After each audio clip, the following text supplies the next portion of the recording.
सत्य समाचार, निष्पक्ष समाचार, समाज बदल्ने हाम्रो अभियान। नमस्कार, यो हो टाइम समाचार। म चाँदनी। सुरु गरौँ साइकल प्रदान सम्बन्धी समाचारबाट। महोत्तरीको मठियानी नगरपालिकाले माध्यमिक शिक्षा परीक्षा उत्तीर्ण गरी कक्षा 11 को अध्ययन थालेका 53 छात्रालाई साइकल प्रदान गरेको छ।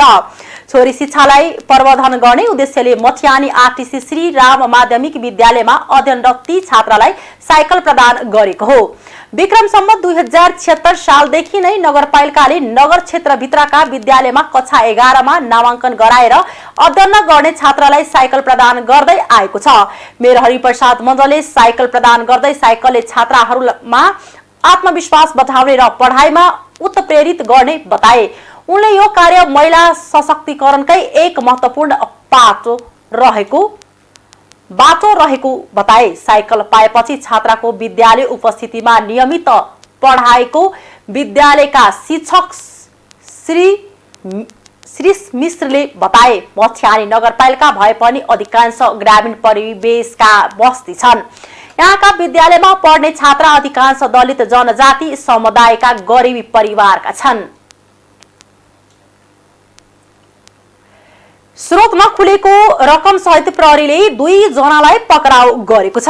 राजविराज नगरपालिका 5 कुनौलीबाट स्रोत नखुलेको 1,44,000 नेपाली रुपैयाँ र 10,000 भारतीय रुपैयाँ सहित मुसहर समेत 2 जनालाई मंगलबार दिउँसो प्रहरीले पक्राउ गरेको छ। BR 07 5199 नम्बरको मोटरसाइकललाई जिल्ला प्रहरी कार्यालय सप्तरीबाट खटिएको प्रहरीले जाँच गर्ने क्रममा मोटरसाइकलमा सवार उनीहरूलाई स्रोत नखुलेको उक्त नगद सहित फेला पारी पक्राउ गरेको हो। यस सम्बन्धमा प्रहरीले आवश्यक अनुसन्धान गरिरहेको छ। सप्तरीमा नेपाल भारतको 10 गजा क्षेत्रमा एक पहाडी मुलुकका पुरुषको शव फेला परेको छ। तिलाची कोइलाडी गाउँपालिका 1 भन्सार चौकदेखि रामपुर मलनिया जाने बाटोको दाहिनी साइड कुनौली जाने 10 गजामा बुधबार बिहान करिब 6:30 बजेको समयमा करिब 40-45 वर्षीय पुरुषको शव फेला परेको जिल्ला प्रहरी कार्यालय सप्तरीले जनाएको छ। पहाडी मुलुकको जस्तो देखिने पुरुष व्यक्ति घोप्टो मृतक अवस्थामा रहेको स्थानीयले खबर गरेपछि प्रहरीले घटनास्थलमा पुगेर लास जाँच मुचुल्का गरेको र मृतकको हालसम्म शनाखत नभएकाले शवलाई पोस्टमार्टमका लागि गाजेन्द्र नारायण सिंह अस्पताल राजविराजको शव गृहमा सुरक्षित राखिएको प्रहरी प्रवक्ता डीएसपी माधव प्रसाद काफ्लेले जानकारी दिए। यस सम्बन्धमा थप अनुसन्धान भइरहेको जिल्ला प्रहरी कार्यालयले जनाएको छ।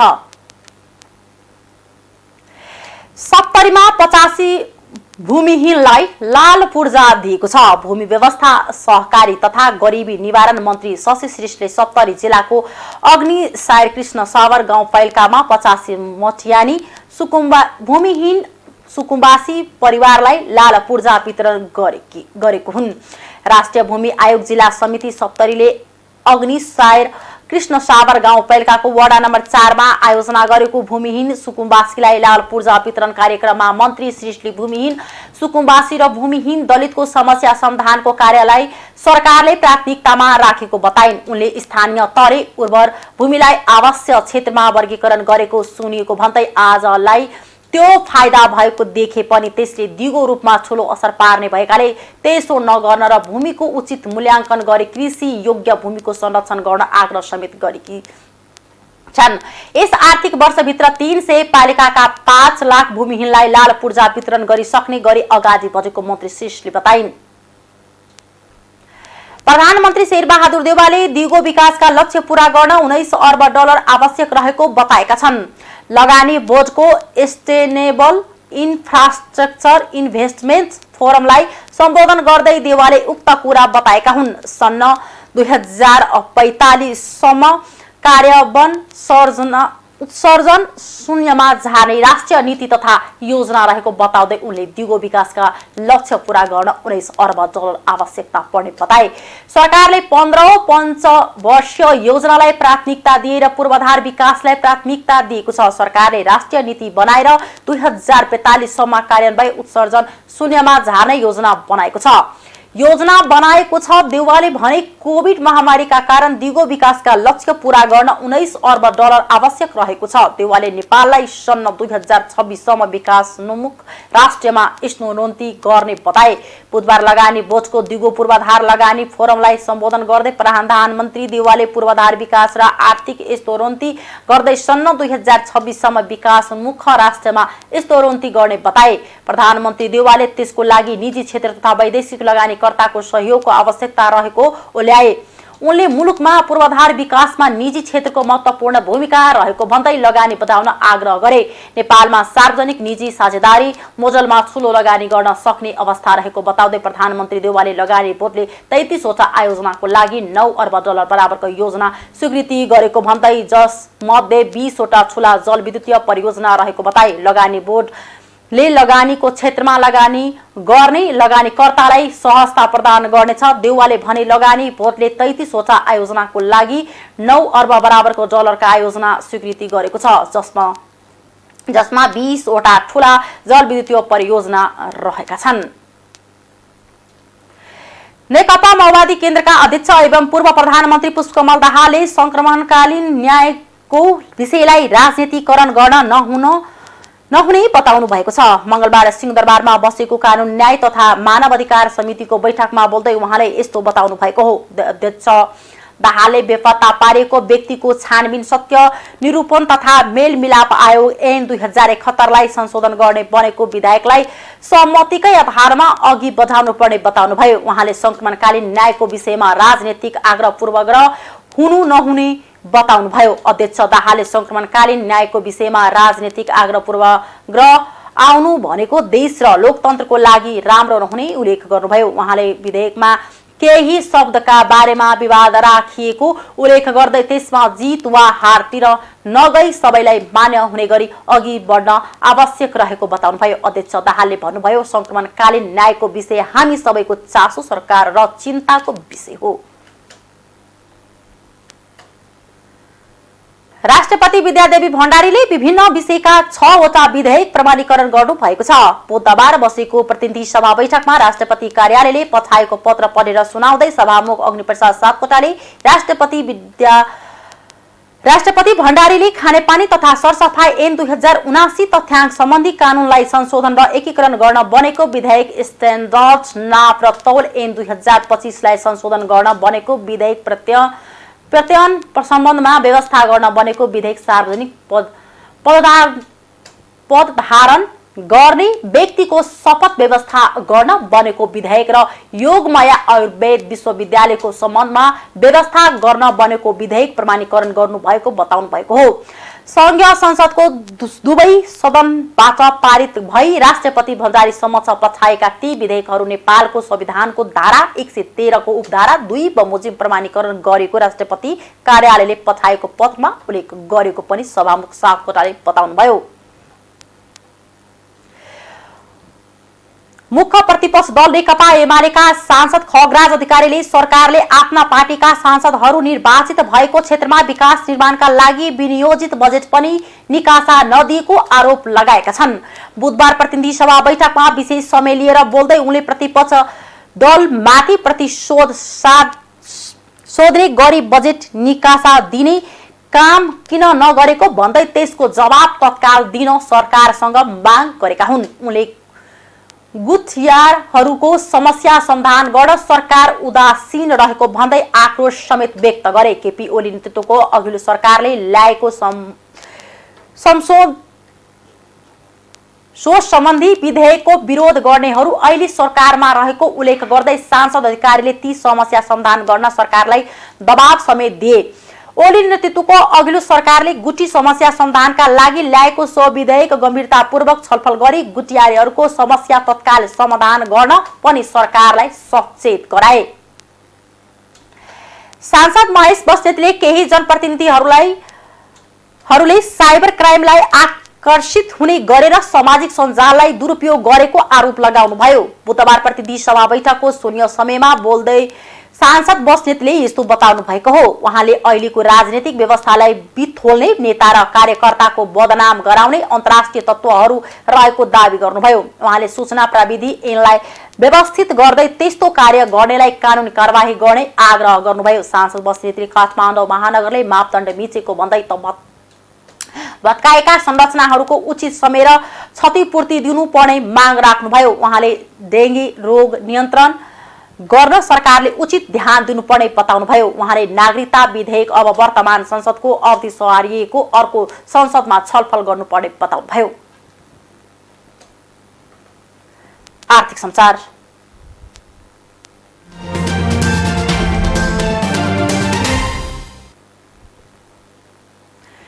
नेपाल राष्ट्रिय बैंकले नेपालमा 55 देशको प्रत्यक्ष वैदेशिक लगानी रहेको बताएको छ। राष्ट्रिय बैंकले हिजो सार्वजनिक गरेको प्रत्यक्ष वैदेशिक लगानी सम्बन्धी सर्वेक्षण प्रतिवेदन 2077-78 मा उक्त कुरा उल्लेख गरेको हो। 2078 असार मसानसम्ममा नेपालमा 55 देशको प्रत्यक्ष वैदेशिक लगानी रहेको छ, जसमध्ये भारतबाट सबैभन्दा बढी अर्ब 81 करोड रुपैयाँ र त्यसपछिको क्रमश चीनबाट 33 अर्ब रुपैयाँ, आयरल्यान्डबाट 16 अर्ब 48 करोड रुपैयाँ, सिंगापुरबाट 15 अर्ब 48 करोड रुपैयाँ र सेन्ट किट्स एन्ड नेभिसबाट 14 अर्ब 51 करोड रुपैयाँ प्रत्यक्ष वैदेशिक लगानी रहेको देखिन्छ। राष्ट्रिय बैंकले आज जारी गरेको विज्ञप्तिमा उल्लेख छ, अनुसन्धान विभागले प्रत्यक्ष वैदेशिक लगानीका सम्बन्धमा प्रत्येक वर्ष स्थलगत सर्वेक्षण सम्पन्न गरी प्रतिवेदन प्रकाशन गर्दै आएको छ। प्रत्यक्ष वैदेशिक लगानी सम्बन्धी आवश्यक तथ्याङ्क संकलन गरी यस्तो लगानीको क्षेत्रगत अवस्था एवं प्रवृत्ति विश्लेषणका आधारमा आवश्यक नीति निर्माणमा सहयोग पुर्याउने उद्देश्यले प्रतिवेदन प्रकाशन गरिने राष्ट्रिय बैंकले जनाएको छ। आर्थिक वर्ष 2077-78 मा नेपालमा प्रत्यक्ष वैदेशिक लगानीमा सञ्चालित कम्पनी मध्ये कुल 197 वटा कम्पनीको नमुना छनौट गरी सर्वेक्षणबाट प्राप्त तथ्याङ्क तथा अन्य विवरणको विश्लेषणका आधारमा प्रत्यक्ष वैदेशिक लगानी सम्बन्धी सर्वेक्षण प्रतिवेदन 2077-78 तयार पारेको हो। सर्वेक्षणबाट प्राप्त नतिजा अनुसार नेपालमा आर्थिक वर्ष 2077-78 को अन्त्यसम्ममा कुल प्रत्यक्ष वैदेशिक लगानीको मौजदात अघिल्लो वर्षको तुलनामा 14.8% वृद्धि भई 2 खर्ब 27 अर्ब 95 करोड कायम रहेको छ। कुल वैदेशिक लगानी मध्ये चुक्ता पुँजीको अंश 53.9%, सञ्चितको 31.6% र कर्जाको अंश 14.5% रहेको छ। चुक्ता पुँजीको अंश 13.7% ले बढेकोले कुल प्रत्यक्ष वैदेशिक लगानीमा वृद्धि भएको हो। नेपालमा रहेको प्रत्यक्ष वैदेशिक लगानी मध्ये 60.5% औद्योगिक क्षेत्रमा र 39.4% सेवा क्षेत्रमा रहेको देखिन्छ। औद्योगिक क्षेत्र अन्तर्गत जल विद्युतीय क्षेत्रमा 30.8% र 30.8% र उत्पादन क्षेत्रमा 29.5% वैदेशिक लगानी रहेको देखिन्छ। यसैगरी कुल प्रत्यक्ष वैदेशिक लगानी मध्ये 26.9% सेवा क्षेत्र अन्तर्गत बैंक तथा वित्तीय संस्था र बीमा कम्पनीहरूमा रहेको छ।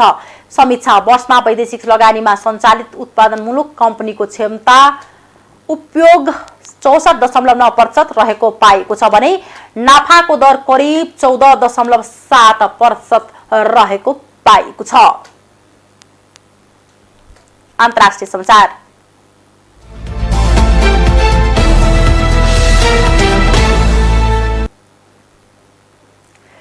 पाकिस्तानका विभिन्न भागमा अविरल वर्षासँगै आएको बाढीमा परि गएको 24 घण्टा यता मात्र 54 जनाको ज्यान गएको छ। साथै बाढीमा परेर अरु कयौं व्यक्ति घाइते भएका छन्। बितेका 2 महिनामा यहाँका 1481 को बाढीबाट ज्यान गएको छ। त्यसैगरी पाकिस्तानको राष्ट्रिय प्रकोप व्यवस्थापन प्राधिकरण NDMA ले यहाँको हजारौं व्यक्ति बाढी र पहिरोमा परेर घाइते भएका जनाएको छ। NDMA ले मंगलबार प्रकाशन गरेको एक तथ्याङ्कमा सो कुराको जानकारी दिएको हो। मंगलबार रातिसम्म बाढीमा परेर 54 जनाको ज्यान गएको र अरु 6 जना घाइते भएका सो संस्थाले जनाएको छ। बाढीबाट सबैभन्दा बढी पाकिस्तानको दक्षिणी प्रान्त सिन्धी प्रभावित भएको छ। सिन्धमा मंगलबार मात्र 44 जनाको ज्यान गएको हो। तीमध्ये अधिकांश बालबालिका र महिला परेको बताएको छ। यहाँको 3 करोड 30 लाख भन्दा बढी नागरिक बाढीबाट प्रभावित भएका छन्। हजारौं घर बाढीले बगाएको र लाखौं नागरिक घर बाढ विहीन भएर आश्रय लिइरहेका छन्। उत्तर पश्चिमी प्रान्त खैबर नक्पा पन्जाब प्रान्तमा पनि बाढीले असर गरेको छ। सबैभन्दा बढी सिन्धमा र त्यसपछि बलुचिस्तान, गिलगिट र बाल्टिस्तान क्षेत्रहरू बाढीको चपेटमा परेका छन्। बाढीबाट देशको भौतिक संरचनामा पनि अकल्पनीय क्षति पुगेको यहाँका अधिकारीहरूले जनाएका छन्। बाढीले निम्त्याएको विनाशसँगै 12 अर्ब डलरभन्दा बढीको आर्थिक क्षति भएको अनुमान गरेको छ। आर्मेनिया र अजरबैजान बीच सीमा विवाद चर्किएको छ। सीमामा दुई देशका सेना बीच लडाई हुँदा कम्तीमा पनि 100 सैनिकको ज्यान गएको छ। आर्मेनिया र अजरबैजानको विवादित नागोर्नो काराबाख क्षेत्रमा सन् 2020 पछिको सबैभन्दा फराक लडाई भएको बीबीसीले जनाएको छ। भिडन्तबारे दुवै देशले एक अर्कालाई दोष लगाएका छन्। अजरबैजानको रक्षा मन्त्रालय आर्मेनियाको उत्तेजनाका कारण आफ्ना 50 जना सैनिकको मृत्यु भएको जनाएको छ। आर्मेनियाले यसअघि आफ्ना 49 सैनिकको मृत्यु भएको रिपोर्ट गरेको थियो। एकै दिन दुवै पक्षले ठूलो क्षति बेहोरेपछि रुसको मध्यस्थतामा युद्ध विराम भएको जनाएको छ। तर युद्ध विराम पछि पनि दुवै देशले आक्रमण जारी राखेका छन्। अजरबैजान आफ्नो भूमिमा अगाडि बढ्न खोजेको आरोप लगाउँदै आर्मेनियाले विश्वका नेताहरूलाई मद्दतको लागि अपील गरेको थियो। अमेरिकी विदेश मन्त्री एन्टोनी ब्लिङ्केनले दुवै देशका नेताहरूलाई बोलाएर लडाई तत्काल रोक्न र शान्ति सम्झौताका लागि जोड दिएका छन्। यस्तै फ्रान्सेली राष्ट्रपति इमानुएल म्याक्रोनले आफ्नो अजरबैजानका समकक्षी इल्हाम अलियेभलाई फोन गरी युद्ध विरामको सम्मानमा फर्कन आग्रह गरेका छन्। खेलकुद समाचार।